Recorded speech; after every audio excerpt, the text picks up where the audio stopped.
स्वावलंबन एक चाय पीने के तुरंत बाद क्या नहीं खाना चाहिए। स्वावलंबन को दूध वाली चाय पीने के क्या नुकसान होता है। स्वावलंबन दिन चाय पीने के बाद पेट में गैस क्यों बनने लगते हैं। स्वावलंबन चार एक पूरे दिन में कितनी बार चाय पीनी चाहिए। स्वावलंबन पाँच भोजन के बाद चाय पीने के क्या फायदा होता है। स्वावलंबन छह क्या ज़्यादा चाय पीने से कितनी खराब होती है। स्वावलंबन सात चाय में नींबू डालकर पीने के क्या फायदा होता है। स्वावलंबन आठ बार बार चाय पीने से शरीर पर क्या असर होता है। स्वावलंबन नौ चाय पीने का सबसे अच्छा समय कौन सा होता है। स्वावलंबन दस एक कप चाय को पचने में कितना समय लगता है। स्वावलंबन एक बार बार चाय पीने से शरीर पर क्या असर होता है। दरअसल बार बार चाय पीने से शरीर पर कुछ महत्वपूर्ण असर दिखाई दे सकता है, जैसे यह आपको उस तत्वों से भरपूर होने के साथ साथ आपके शरीर को कुछ आवश्यक पोषक तत्व भी प्रदान करती है। चाय में मौजूद कैफीन आपके मस्तिष्क को जागरूक रखता है और आपको ताजगी और उत्साहित महसूस कराता है। इसलिए एक कप चाय सुबह उठकर या दिन भर मध्य या शाम को आपको ताजगी और जोश में मदद कर सकती है। इसके अलावा चाय में विशेष रूप से ग्रीन टी में एंटीऑक्सीडेंट होता है, जैसे कि कैटेकीन और पॉलीफेनॉल। यह आपके शरीर के विषाणुओं को मुक्त करता है और रोगों के खिलाफ रक्षा प्रदान करता है। इसके अलावा कुछ चाय में मौजूद कैफीन और एपिजेनिक आपके मेटाबॉलिज्म को बढ़ाता है, जिससे आपका शरीर अधिक चर्बी जलाने में सक्षम होता है। इसलिए यदि आप वजन घटाने के लिए चाय पीते हैं तो इसका आपको लाभ हो सकता है। इसके अतिरिक्त कुछ शोधों ने यह भी दिखाया है कि रेड चाय और ग्रीन चाय में मौजूद एंटीऑक्सीडेंट हृदय स्वास्थ्य को बढ़ाने में मदद कर सकते हैं। इन चायों को नियमित रूप से सेवन करने से हृदय संबंधी बीमारियों के जोखिम को कम किया जा सकता है। इसके अलावा कुछ शोध दावा करते हैं कि ग्रीन चाय में मौजूद कैटेकीन आपके शरीर के रक्त शर्करा स्तर को नियंत्रित करने में मदद कर सकते हैं। यह डायबिटीज के प्रबंधन में मदद कर सकता है और रक्त शर्करा के स्तर को संतुलित रखने में मदद कर सकता है। स्वावलंबन को एक पूरे दिन में कितनी बार चाय पीनी चाहिए। दरअसल चाय पीने की संख्या एक व्यक्ति की आदतों, व्यक्तिगत और उनकी स्वास्थ्य स्थिति पर निर्भर करती है। हर व्यक्ति की चाय पीने की आदत अलग अलग हो सकती है। कुछ लोग सुबह और शाम को चाय पीते हैं, जबकि कुछ लोग एक या दो बार चाय पीते हैं। चाय पीने की सामान्य मान्यता के अनुसार एक दिन में 2 से 3 बार चाय पीना सामान्य स्वास्थ्य माना जाता है। यह अनुमान व्यक्ति की चाय पीने की आदत, प्राकृतिक प्राथमिकताएं, कार्य और दैनिक जीवन शैली पर निर्भर करेगा। हालांकि यदि किसी व्यक्ति को उच्च रक्तचाप, अतिरिक्त कैफीन आवश्यकता या अन्य स्वास्थ्य संबंधी समस्या हो तो उन्हें चाय की मात्रा कम करने या चाय की जगह अन्य स्वास्थ्य विकल्पों को पसंद करने की सलाह दी जा सकती है। अंत में कह सकता है कि चाय पीने की मात्रा को अपने व्यक्तिगत पसंदीदा आदतों और स्वास्थ्य स्थिति के आधार पर निर्धारित करना चाहिए। सर्वोत्तम सलाह के लिए आपको अपने डॉक्टर या पौष्टिक विशेषज्ञ से परामर्श करना चाहिए। स्वावलंबन 3 चाय पीने का सबसे अच्छा समय कौन सा होता है। तो चाय पीने का समय व्यक्ति की व्यक्तिगत पसंद और आदतों पर निर्भर करता है। जैसे सुबह की चाय उचित होती है क्योंकि यह आपको उदास और थके हुए होने के कारण जागने में मदद करती है। सुबह की चाय उत्पादकता बढ़ाने और दिन की शुरुआत में एक आरामदायक मौजूदा प्रशांति का भी एहसास कराती है। इसके अलावा दोपहर की चाय आपको दिन के दौरान थकावट से राहत दिलाने में मदद करती है। यह एक छोटे ब्रेक के रूप में काम कर सकती है और आपको एक नई ऊर्जा की दशा में लाने में मदद कर सकती है। इसके अतिरिक्त शाम की चाय आपको दिन के अंत में धीरे धीरे थकावट को कम करने और आरामदायक माहौल बनाने में मदद करती है। इसे दिन के काम के बाद या शाम के समय के एक आरामदायक ब्रेक के रूप में लिया जा सकता है। नंबर 4, एक कप चाय को पचने में कितना समय लगता है। दरअसल चाय को पचने में समय काफ़ी व्यक्तिगत हो सकता है और यह कई तत्वों पर भी निर्भर करता है, जैसे काली चाय, हरी चाय, व्हाइट चाय, ग्रीन चाय और अन्य विभिन्न प्रकार की चाय की पाचन प्रणाली अलग अलग होती है। इसके अलावा चाय को कितने समय तक उबाला गया है, इसका भी प्रभाव पाचन पर पड़ सकता है। उबाल का समय चाय की जड़ों से निकलने वाले गुणों पर भी निर्भर करता है। इसके अतिरिक्त कुछ लोग चाय को पत्तियों के साथ पचा सकते हैं, जबकि कुछ लोग चाय को दूध या चीनी के साथ पचाते हैं। पचाने का तरीका भी पाचन पर प्रभाव डाल सकता है। सामान्य रूप से चाय को पचने में लगभग 2 से 4 घंटे का समय लगता है। यह समय उबालने, भिगोने, चाय के गुणों को अभिव्यक्त करने और पाचन प्रणाली की क्षमता पर निर्भर करेगा। स्वावलंबन 5 भोजन के बाद चाय पीने के क्या फायदे होते हैं।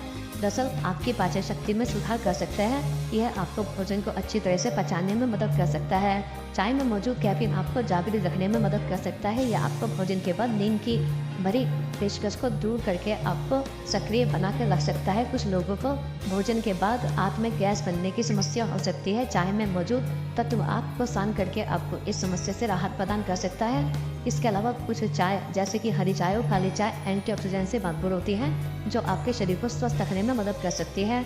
यह रोग प्रतिरोध को मजबूत करने में मदद करती है और आपको बीमारियों से बचाने में सहायता कर सकते हैं।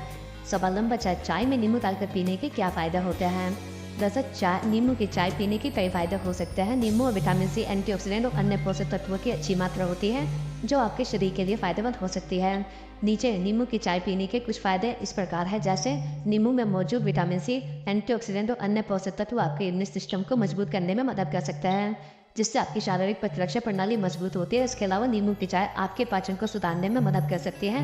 इसमें मौजूद विटामिन सी गैस्ट्रियस और एंटीऑक्सीडेंट पाचन को स्वस्थ रखने में मदद करता है और आपको अपच की समस्या से राहत दिलाता है।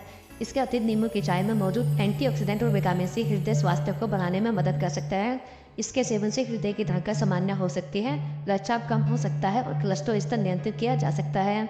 नींबू की चाय में मौजूद होने वाला गर्म पानी शरीर को शांति देने में मदद कर सकता है। इससे शारीरिक और मानसिक तनाव कम हो सकता है और आपको ताजगी और ऊर्जा का एहसास भी हो सकता है। इसके अलावा नींबू की चाय मेटाबॉलिज्म को बढ़ाने में मदद कर सकती है और अधिक कैलोरी जलाने में सहायता प्रदान कर सकती है। यदि आप वजन कम करने की कोशिश में हैं तो नींबू की चाय आपके लिए एक स्वास्थ्य पेय पदार्थ हो सकती है।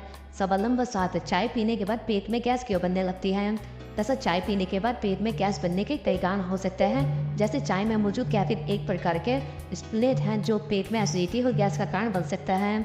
कैफीन के कुछ मात्रा पेट के अल्काइलिटी को कम करने में पेट में गैस का उत्पादन बढ़ा सकता है। इसके अलावा चाय में मौजूद तत्व जैसे कि तनिका एसिड पेट में गैस का उत्पादन कर सकता है।